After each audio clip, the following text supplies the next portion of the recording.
பௌர்ணமியில் நல்ல தடங்கள் தெரியக்கூடிய காடுகள் இருக்குது. அப்படி தடங்கள் தெரியக்கூடிய காடுகளில் பௌர்ணமி காலங்களில் கூட கால் தடம் பட்டுவிடக்கூடாது என்பதற்காக என்ன செய்வாங்கன்னா கல்லுகளில் வச்சு தான் கால் தடத்தை பதிப்பாங்க. தரையில் வைக்கிறது இல்லை. ஏன்னா மனிதர்களுடைய நடமாட்டம் பகலில் காலையில் வர்றவனுக்கு அது காட்டி கொடுத்துரும் அப்படிங்கிறது ரொம்ப கவனமாக.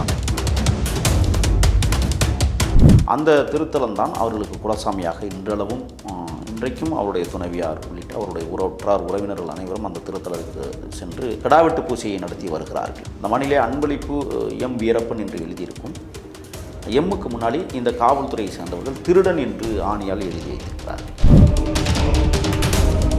புதர் பயணங்கள் என்றால் இரவு நேரங்களில் புதர் பயணம், அதாவது புதற்குள்ளேயே மறைஞ்சு போகிறதுங்கிறது இந்த பௌர்ணமி காலங்கள். இப்போ ராஜகுமாரை அழைத்து செல்கிற அந்த காட்சி, அந்த காலகட்டங்கள்லாம் பார்த்திங்கன்னா பௌர்ணமி காலகட்டங்கள் அப்படிங்கிறத இல்லை, அமாவாசை காலகட்டங்களில் தான் அது போன்ற முடிவுகளை நாங்கள் கையில் எடுத்தோம்.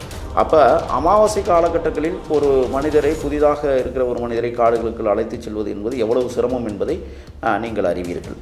ஆனால் அந்த சிரமத்தை எப்படி கையாள்வார்கள் ஆனால்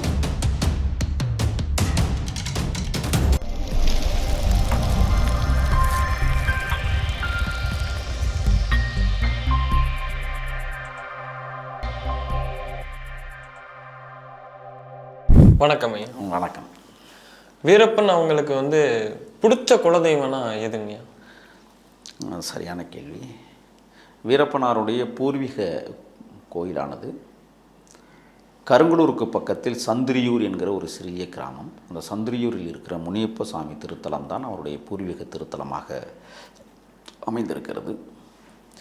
அந்த திருத்தலத்திற்கு சிறிய வயதிலிருந்தே அவருக்கு முடியெடுத்திருக்கிறார்கள். இங்கே கிடாய் வெட்டுகிற பூசை இன்றும் நடைபெற்றிருக்கிறார். ஆண்டுக்கு ஒரு முறை பார்த்தால் அற்புத பெருவிழாவாக சந்திரியூர் முனியப்ப சுவாமி திருத்தலத்தில் மிக பிரசித்தியமாக திருவிழாக்கள் இன்றும் நடைபெற்று கொண்டிருக்கிறது. அது கிட்டத்தட்ட காவிரிக்கரையினுடைய ஓரமாக இருக்கிற ஒரு மிகப்பெரிய திருத்தலம். அதை மிகப்பெரிய அளவில் அவருடைய மூதாதையரினுடைய தெய்வமாக அவர் வணங்கினார். அதற்கு காரணம் என்னவென்றால், இவர்களெல்லாம் காவிரி ஆற்றோரம் இன்றைக்கு கட்டியிருக்கிற மேட்டூர் அணைக்கு பக்கத்தில் அமைந்த வாழ்வாதாரத்தை கொண்ட மனிதர்களாக வாழ்ந்ததால் அந்த அணை கட்டப்படுகிற போது இங்கிருந்து இடம்பெயர்ந்து தான் கர்நாடக பக்கம் அவர்கள் இடம்பெயர முடிந்தது. அப்பொழுது அப்புறப்படுத்தப்பட்ட மக்கள் ஒரு சில பேர் ஆங்காங்கே தங்கிட்டார்கள். இவர்கள் மட்டும் கோபிநத்தம் செங்கப்பாடி கிராமத்திற்கு போனார்கள். ஆகையால் இவர்கள் இருந்த பகுதி அந்த சந்திரியூர் ஒட்டிய பகுதிகளாக இருந்ததால் அந்த கோயில் திருத்தலம் அவருடைய மூதாதையர்கள் உருவாக்கிய திருத்தலம் என்று சொல்லப்படுகிறது. அந்த திருத்தலம் தான் அவர்களுக்கு குலசாமியாக இன்றளவும் இன்றைக்கும் அவருடைய துணைவியார் உள்ளிட்ட அவருடைய உற்றார் உறவினர்கள் அனைவரும் அந்த திருத்தலத்துக்கு சென்று கிடாவெட்டு பூஜையை நடத்தி வருகிறார்கள். ஆனால் கோபிநத்தம் செங்கப்பாடியில் அவருடைய வீடு மற்றும் அவருடைய வயக்காடுக்கு அருகில் ஒரு ஏரிக்கரை மிகப்பெரிய கரையாக இருக்கிறது. அதனுடைய தென்மேற்கு மூலையில் அமைந்திருக்கிற மிகப்பெரிய முனியப்ப சாமி சிலை கரையிலேயே அப்படி இருக்கும். அந்த சிலையை தினந்தோறும் போய் ஆடு மாடு மேய்க்கிற காலத்திலிருந்து அல்லது காடுகளுக்குள் வேட்டைக்கு செல்கிற போதும் அந்த முனியப்ப சாமியை போய் தினந்தோறும் வேண்டியிருக்கிறார். 1979களில் தன்னுடைய சொந்த நிலத்திலேயே மாதேஸ்வரன் மலைக்கு நேராக அமைந்திருக்கிற அந்த மலைத்தொடர்களுக்கு கீழேயே இவர் ஒரு திருத்தலத்தை கட்டினார். பெருமாள் கோவில் அப்படின்னு அது இன்றைக்கும் இருக்கிறது. மஞ்சள் வண்ணம் பூசி இருக்கிற அந்த திருத்தலத்தில் மிகப்பெரிய இரும்பு உண்டியலை வாங்கி வைத்து அது அதிரடிப்படை பிறகு அதை உடைத்து அதில் இருக்கிற வெள்ளி பொருட்கள், தங்கப் பொருட்கள் மற்றும் பொற்காசுகளை எல்லாம் அள்ளி சென்றது இன்னும் அப்பட்டமான சாட்சியாக அந்த திருத்தலத்துக்குள் இருக்கிறது. அதேபோல் தன்னுடைய சொந்த கிராமத்தில் இருக்கிற கோபிநத்தம் கிராமத்தில் இருக்கிற மாரியம்மன் திருத்தலத்தில் அவர்கள் தினந்தோறும் வணங்கக்கூடிய தெய்வமாக அங்கே இருந்தது. அந்த கோயிலுக்கு பாக்கியமான குடும்பமும் வீரப்பனார் குடும்பம்தான். அப்போ அந்த திருவிழாக்களில் தான் அவர் நடனத்தை கற்றுக்கொண்டார். மாரியத்தா நடனத்தை அந்த மாரியத்தா கோயிலில் தான் அவர் கற்றுக்கொண்டிருக்கிறார். அந்த கோயிலுக்கு ஆண்டுக்கு ஒரு முறை நடத்தப்படுகிற அந்த அற்புத திருவிழாவை வீரப்பனார் குடும்பம்தான் முன்னாடி நின்று நடத்தியிருக்கிறது. அதேபோல் காடுகளுக்குள் சென்றதற்கு பிறகு எங்கெல்லாம் ஒரு வேல் ஊனி இருந்து ஒரு கல் நட்டிருந்தால் கூட அந்த வேலுக்கு முன்னால் போய் நின்று சாமி வேண்டி அதனுடைய மண்ணை எடுத்து பூசி செல்வதை வழக்கமாக வைத்திருக்கிறார். அதேபோல் பெரியதண்டா என்கிற கிராமத்திற்கு பக்கத்தில் இருக்கிற அடர்ந்த காட்டுக்குள் ஒச்சரப்பன் திருத்தலம் என்கிற ஒரு கோயில் இருக்கிறது. அந்த கோயில் பார்த்திங்கன்னு சொன்னால் வெறும் வேல்களால் இருக்கும். சும்மா செங்கக்கல்லை போட்டு பதிச்சு வச்சுருப்பாங்க. ஒரு நடுகள் திட்டங்கள், அந்த கல்லுகளை ஊனி அதை தான் சாமியாக்கி வச்சுருக்கிறாங்க. பக்கத்தில் ஒரு கிழுவை மரம் போன்ற ஒரு மரம், அந்த மரத்தில் தான் வீரப்பனார் அவர்கள் 5 கிலோவில் வெண்கல மணியை கட்டி தொங்க விட்டு இன்றைக்கும் அது தொங்குகிறது. ஒரு காலகட்டத்தில் தேவாரம் தலைமையிலான அதிரடிப்படையினர் அந்த மணியை அவுத்து கொண்டு போய் வைத்திருந்ததாக, அந்த அவுத்த மணிக்கு அவுத்தவர்களுக்கு ஏதோ கோளாறு செய்து விட்டது என்கிற மூட நம்பிக்கையின் பேரில் அந்த மணியை திருப்பி கட்டுகிற பாக்கியமும் கிடைத்தது. அந்த மணியிலே அன்பளிப்பு எம் வீரப்பன் என்று எழுதியிருக்கும். எம்முக்கு முன்னாடி இந்த காவல்துறையை சேர்ந்தவர்கள் திருடன் என்று ஆணியால் எழுதி வைத்திருக்கிறார்கள். அது விரைவில் அழிக்கப்படும். அதற்கான வேலைகள் இருக்கிற அந்த மணியை அவுத்து திருடன் என்கிற அந்த சொல்லாடலை அழிப்பதற்கான வேலைகளை நாங்கள் தொடங்கியிருக்கிறோம். ஆக ஒச்சரப்பன் திருத்தலத்தின் மீது அளவு கடந்த ஒரு ஏனென்றால் டிஎஃப்ஓ சீனிவாசன் வெட்டி கொல்லப்பட்டதற்கு பிறகு, துப்பாக்கியால் சுட்டு கொல்லப்பட்டதற்கும் கூட அந்த நேர்த்திக்கடனை அந்த கோயிலில் தான் வந்து நிறைவேற்றியிருக்கிறார். அதேபோல் பார்த்தீர்கள்னா ஒகேனக்கல் போகிற வழியிலே இருக்கிற மாடசாமி திருத்தலத்திலும் கூட அவர் அடிக்கடி போய் சென்று வணங்கி வந்ததாக சொல்லப்படுகிறது. காடுகளுக்குள் எங்கெல்லாம் திருத்தலங்கள் இருக்கிறதோ அத்தனை திருத்தலங்களுக்கும் போவார். அதேபோல் மாதேஸ்வரன் மலை என்பது அவருக்கு மிக மிக இஷ்டமான ஒரு திருத்தலமாக அமைந்தது. எப்பொழுதெல்லாம் மாதேஸ்வரன் மலையை கடந்து அவர் பூனாச்சி பக்கம் வருகிறாரோ அந்த காலகட்டங்களிலெல்லாம் மாதேஸ்வரன் மலையில் நின்று கொண்டே அந்த கோபுர வாசலை தொட்டு கும்பிட்டு வணங்கி செல்வதை வழக்கமாக வைத்திருந்தார். ஒவ்வொரு நிகழ்வுகளுக்கும் அவர் வணங்குகிற போது 108 திருத்தலங்களை வணங்கிதான் ஒவ்வொரு காரியத்தையும் செய்வார். அதேபோல் வன தேவதையே முருகா என்கிற இந்த 2 வார்த்தை நம் காதுகளுக்கு கேட்குற அளவிற்கு உச்சரிப்பார். மற்ற தெய்வங்களை மனசுக்குள்ளேயே போட்டு வேண்டிக் கொண்டு அந்த உதடுகள் மட்டும் முணுமுணுக்குகிற வகையில் தான் அவர் எப்பொழுதும் இறை நம்பிக்கையுடையவராக இருந்தார். அவர் கையில் மாந்திரிக புக்கெல்லாம் வச்சுருந்தாங்களா? ஆமாம், மாந்திரிக புத்தகங்கள் வந்து நிறைய புத்தகங்கள் இருக்கா. ஒரு சில எழுத்தாளர்கள் எழுதிய புத்தகங்கள், அந்த ஆன்மீகத்தன்மையோடு கொண்ட எழுதிய புத்தகங்கள்லாம் அவர் வைத்திருந்தார். அந்த புத்தகத்தை படித்து விட்டு தான் நான் ஏற்கனவே சொன்னதை போல் அந்த சீயான் போன்ற உயிரினங்களை போட்டு பாலித்தீன் கவரில் போட்டு கட்டி வைப்பது, அதோடு மட்டும் தேள்கள் பிடிச்சி கட்டி வைப்பது, அதே மாதிரி மயில் கொழுப்பிலிருந்து நெய்யை உருவாக்குவது, இது போன்ற நிறைய வேலைகளை செய்வார். அது மட்டுமல்ல, காக்கைகள் காடுகளுக்குள் இல்லை, ஆனால் காடுகளுக்கு இருக்கிற கிராமப்புறங்களில் ஆங்காங்கே காக்கைகள் இருக்கிறது. மனிதர்கள் வாழ்கிற இடத்துல தான் காக்கை இருக்கும். அப்பொழுது பார்த்தீங்கன்னா அந்த காட்டுவாசிகளிடமே சொல்லிவிட, அண்டங்காக்கா இருந்தால் எங்கே அதை பிடிச்சிட்டு வாங்க வேணும்னு சொல்லுவார். நம்மளுக்கு தெரியாது இது எதுக்கு அண்டங்காக்கான்னு, ஆனால் பிறகு தான் தெரியும் அது மாந்திரிகத்திற்கு பயன்படுத்துகிற தேவை.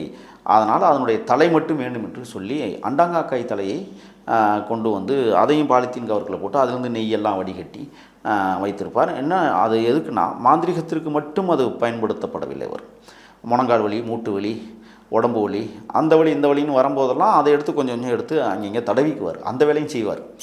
ஆக மாந்திரிக புத்தகங்களின் வழியாக அவர் என்ன யோசித்தார்னு சொன்னால், எதிரிகள் விடுகிற துப்பாக்கி தோட்டாக்கள் தன் மீது பாயாமல் இருப்பதற்கு மாந்திரிகத்தின் மூலமாக ஏதாவது நடவடிக்கை எடுக்க முடியுமா என்றெல்லாம் அவர் யோசித்து அந்த மாந்திரிகத்தில் ஈடுபட முயன்றார். ஆனால் அது வெற்றி பெறவில்லை என்பதுதான் வரலாறு.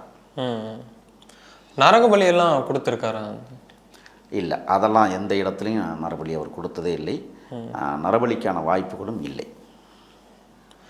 சோவி உருட்டி தான் உயிரெடுப்பார், கொலை பண்ணுவார்னு சொல்லியிருக்கீங்க. அதே மாதிரி முன்னாடி பூஜை ஏதாவது பண்ணுவாரா? அதாவது சோழி உருட்டுவது என்பதே தான் செய்ய போட காரியத்தை நல்ல விதமாக நடத்த வேண்டும் என்று அல்ல. ஒரு காரியத்திற்காக செல்ல போகிறேன், அதற்கு எனக்கு வழிவிடு இறைவா என்று சொல்லி தான் அந்த சோழியை உருட்டுவார். அந்த சோழியிலே ஒத்தப்படை விழுந்தால் மட்டும்தான் அந்த அதாவது 11, 13, 15, 17 இந்த மாதிரி விழுந்தால் மட்டும்தான் அந்த காரியத்தை செய்வதற்காக நடவடிக்கை எடுப்பார். இரட்டப்படை விழுந்தால் அதற்கு சுத்தர இடம் கொடுக்கவே மாட்டார். ஆக சோழி உருட்டுதல் என்பது ஒரு தேவையை பூர்த்தி செய்வதற்காக அல்ல, ஒரு தேவையை தொடங்குவதற்காக சோழி உருட்டுவார். அவரோட இரவு பயணங்கள்லாம் எப்படி அமையும் சார்? பொதுவாக இரவுகளில் நடக்குகிற போது எந்த திசையை நோக்கி நடக்க வேண்டும் என்பதை முன்கூட்டியே தீர்மானித்து விடுவார்.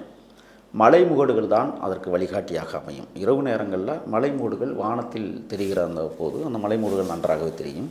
கூடுமானவரை அமாவாசை அல்லது வளர்பிறை காலங்களில் காடுகளுக்குள் நடந்து செல்லுகிற போது இருட்டாக இருக்கும். அந்த காலகட்டங்களில் அடர்ந்த வனப்பகுதிக்குள் செல்லுகிற போது தலையில் லைட்டை கட்டிக்கிட்டு பயணிக்கிற வழக்கம் இருக்குது. அது மேலே தூக்கி அடிக்க மாட்டாங்க, யாருக்கும் தெரிஞ்சிடமுட்டு. இரவு பயணங்களில் இன்னொரு முக்கியமான செய்தி என்னென்னா, தூக்கம் நடக்கிற போதே சோர்வாகும், தூக்கம் வரும் அப்படிங்கிறதுக்காகவே அன்றைக்கு பகலிலே என்ன செய்வாங்கன்னு சொன்னால் காராச்சேவு, முறுக்கு போன்ற பலகாரங்களை செய்வோம் நாங்கள். அப்போ நடந்து போகிற போது அந்த காராச்சேவை தின்னுக்கிட்டே போனோம்னு சொன்னால் அதிகமாக தூக்கம் வராது. ஒன்று, எங்கன கல் கிடக்கு எங்கன முள் கிடக்கு என்று தெரியாத பயணம். அந்த அமாவாசை மற்றும் வளர்ப்புறை காலங்களில் ரொம்ப கவனமாக லைட் அடிச்சுட்டு கீழே அந்த காலுக்கு கீழே மட்டும் லைட் அடிப்பாங்க, மேலே தூக்கி லைட்டே அடிக்க மாட்டாங்க. அதே போல் பௌர்ணமி அப்படிப்பட்ட காலங்களில் நடக்கிறோம்னா ரொம்ப சுகமான அனுபவம் அது. ஏன்னு கேட்டிங்கன்னா காடுகளில் சில காடுகளில் இருட்டாக இருக்கும், பௌர்ணமியாக இருந்தால் கூட இருட்டாக இருக்கக்கூடிய காடுகளும் இருக்குது. அதே நேரத்தில் பௌர்ணமியில் நல்ல தடங்கள் தெரியக்கூடிய காடுகளும் இருக்குது. அப்படி தடங்கள் தெரியக்கூடிய காடுகளில் பௌர்ணமி காலங்களில் கூட கால் தடம் பட்டுவிடக்கூடாது என்பதற்காகவே என்ன செய்வாங்கன்னா கல்லுகளில் வச்சு தான் கால் தடத்தை பதிப்பாங்க, தரையில் வைக்கிறது இல்லை. ஏன்னா மனிதர்களுடைய நடமாட்டம் பகலில் காலையில் வர்றவனுக்கு அது காட்டி கொடுத்துரும் அப்படிங்கிறதுக்கு ரொம்ப கவனமாக நடப்பாங்க. புதர் பயணங்கள் என்றால் இரவு நேரங்களில் புதர் பயணம், அதாவது புதற்குள்ளேயே மறைஞ்சு போகிறதுங்கிறது இந்த பௌர்ணமி காலங்கள். இப்போ ராஜகுமாரை அழைத்து செல்கிற அந்த காட்சி, அந்த காலகட்டங்கள்லாம் பார்த்திங்கன்னா பௌர்ணமி காலகட்டங்கள் அப்படிங்கிறத இல்லை, அமாவாசை காலகட்டங்களில் தான் அது போன்ற முடிவுகளை நாங்கள் கையில் எடுத்தோம். அப்போ அமாவாசை காலகட்டங்களில் ஒரு மனிதரை, புதிதாக இருக்கிற ஒரு மனிதரை காடுகளுக்குள் அழைத்து செல்வது என்பது எவ்வளவு சிரமம் என்பதை நீங்கள் அறிவீர்கள். ஆனால் அந்த சிரமத்தை எப்படி கையாள்வார்கள் ஏனால் இரவு நேர பயணங்களில் 1 மணி நேரத்திற்கு 1 கிலோமீட்டர் தூரம் தான் நடப்பார்கள். மெதுவாக, ரொம்ப சத்தம் இல்லாமல் தான் நடப்பாங்க. ஆனால் பௌர்ணமி காலங்களில் நடப்பது என்பது இரவு நேரங்களில் கொஞ்சம் கூடுதலாக ஒரு 5 கிலோமீட்டர் நடக்கும். அந்த அந்த அந்த நடை கொஞ்சம் வேகமாக இருக்கும். ஏன் அதெல்லாம்னா, ஒரு இடத்திலிருந்து இன்னொரு இடத்திற்கு பொதுவாக அதிரடிப்படை ஒரு இடத்தில் முகாமிட்டிருக்கிறார்கள். அவர்கள் முகாமிட்டிருக்கிற இடம் 2 கிலோமீட்டர் 3 கிலோமீட்டர் தொலைவில் தான் இருக்குன்னு சொன்னால் அப்பொழுது தான் இந்த மாதிரி பயணங்கள் அமையும். ஆக பயணங்களை இரவில் கூட 2 முறையாக பிரிக்கப்படும். ஒன்று பௌர்ணமி கால பயணமுறை, இன்னொன்று அமாவாசை பயணமுறை என்பது தான் முக்கியமானது. இந்த 2 முறைகளுமே அனுபவமிக்கவர்களால் தான் அது செய்ய முடியும். அதில் மிகப்பெரிய அனுபவத்தை வீரப்பனார் அவர்களும் சேத்துக்குழியாரும் கற்று தெரிந்திருக்கிறார்கள். ஒன்று.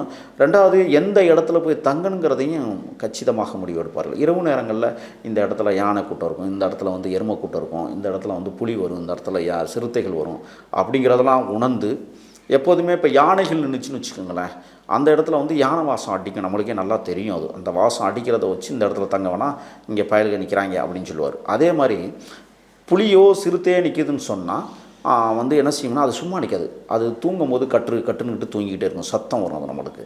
அந்த சத்தத்தை அனுமானிப்பாங்க, இந்த இடத்துல அவன் நிற்கிறான், இங்கே வேண்டாம் அப்படின்னு சொல்லி முடிவெடுப்பாங்க. அதே மாதிரி காட்டெருமை நிற்கிதுன்னா அதுவும் சும்மா நிற்காது, அது என்ன செய்யும்னா அந்த வாளால் போட்டு அது உடம்பை அடிச்சுக்கிட்டே தூங்கும், டப்பு டப்பு டப்புன்னு அந்த காட்டுக்குள்ளே சத்தம் கேட்கும்.